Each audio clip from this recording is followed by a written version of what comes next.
Here's everything that we tried at the Pop-Up Katipunan.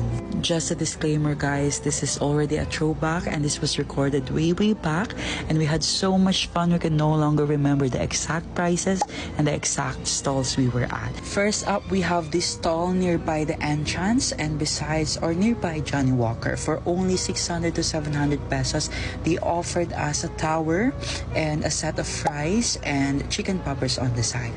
Medyo dry, pero masarap na siya kung lasing ka, di ba?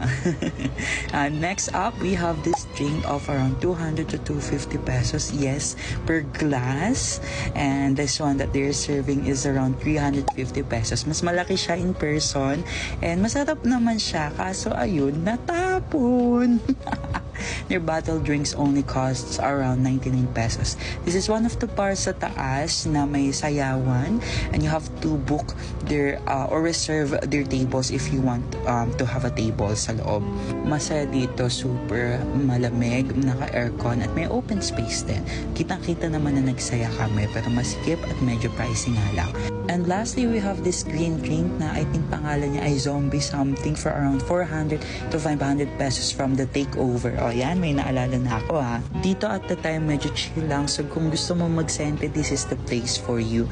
The staff here was very friendly and sobrang dami mong pwedeng pagpilian ng mga board games, card games na pwede mong hiramin as long as nasa premises ka lang ng bar nila. Dito may nagaganap lagi yung mga tugtugan and dito din usually na-i-invite yung mga artists. Super chill dito, air condition and sobrang sasarap ng mga nasa menu nila. Kung ayaw mo na ng ingay, this is the place to go to after all the chikahan and the party sa Pop-Up. Sobrang dami pang stalls na hindi ko pa na-explore and maybe next time I can show you guys more kung makakabalik pa ako.